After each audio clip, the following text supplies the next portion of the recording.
All right, let's dive into a really incredible story.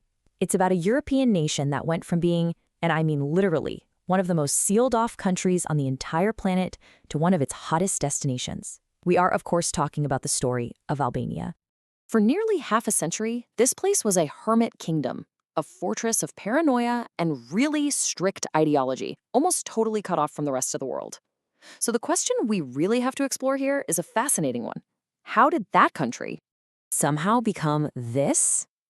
A place that's absolutely buzzing with tourists, a full member of NATO, and right on the doorstep of the European Union. I mean, that is a wild transformation. And to really get how it all happened, we've got to go back, like way, way back. See, Albania's story doesn't just start with communism or even in the 20th century. Nope, its roots go deep. I mean, truly ancient. We're talking about a saga that started thousands of years ago. So, what this all tells us is that Albanians are one of Europe's oldest peoples, direct descendants of these Illyrian tribes. And for centuries, you just see these powerful influences layering on top of each other. First, the Romans come in, they conquer the region, they bring their infrastructure. Then, Christianity starts to take root pretty early on. And finally, when the Roman Empire splits, Albania lands under Byzantine rule, which kind of cements its place in that Eastern Roman world. So, long before we get to the modern era, this land was already a huge strategic and cultural crossroads. But, being a crossroads has a downside. It means everybody wants a piece of you. And for centuries, Albanians' identity was really forged in this almost constant struggle against foreign rule. It was a centuries-long fight just to keep its unique culture alive. Just let that sink in for a second. We're talking 500 years, 5 centuries under the rule of the Ottoman Empire. I mean, that period just profoundly shaped the country. It's when many Albanians converted to Islam, but you still had these strong Catholic and Orthodox communities holding on.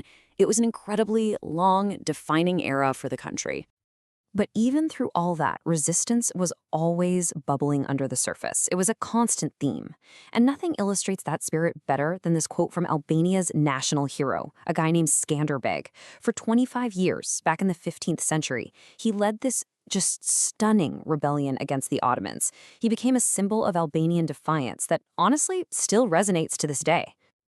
And that spirit of independence, it just kept building and building.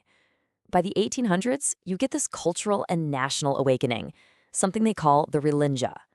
At first, it was all about writers and poets, championing the Albanian language. But it didn't take long for it to become a full-blown political movement, and it all led up to this huge moment. Led by Ismail Kamali, Albania finally declared its independence in 1912.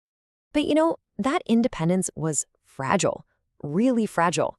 After getting occupied during World War II, Albania didn't just emerge into freedom like you might expect. No. Instead, it plunged headfirst into one of the most extreme and, frankly, bizarre experiments in all of modern history, a total self-imposed deep freeze.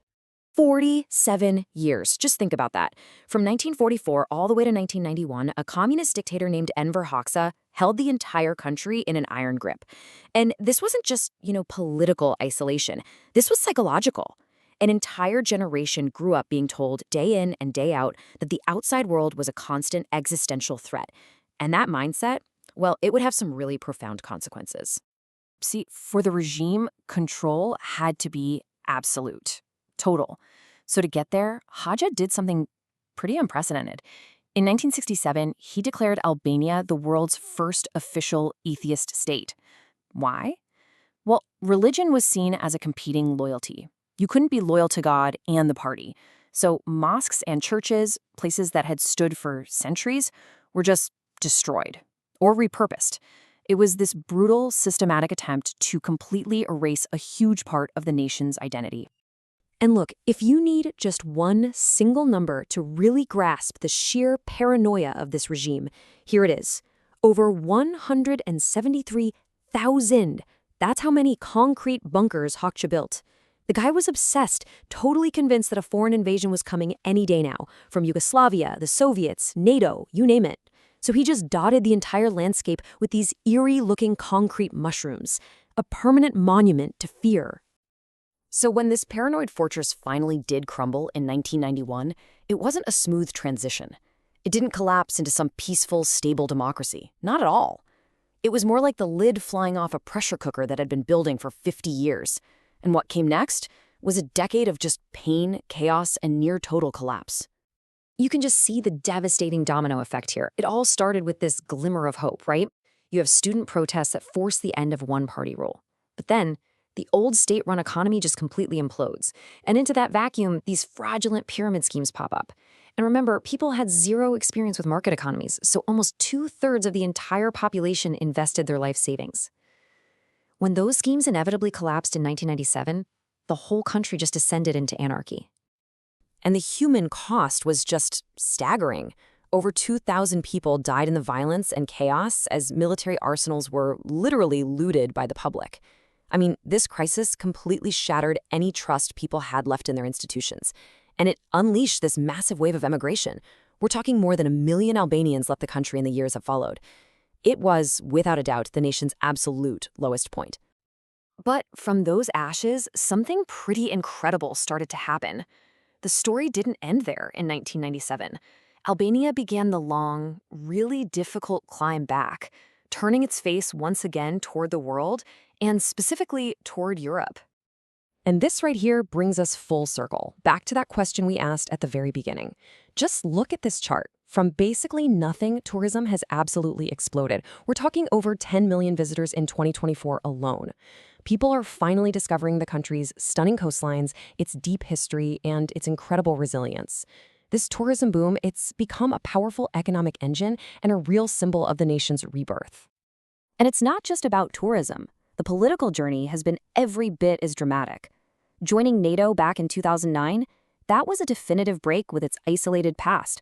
Becoming an official EU candidate country, and now formally opening negotiations to join, I mean, that represents the culmination of a decades-long dream to finally rejoin the European family. So when you step back and look at it all, Albania's journey from an ancient Illyrian kingdom to a paranoid communist state to a thriving European destination, it's really one of the great stories of our time. But of course, the work isn't done. Challenges like corruption and emigration are still very real. So the final question really is this: can Albania sustain this incredible momentum and overcome these modern hurdles to finally fully cement its place in Europe?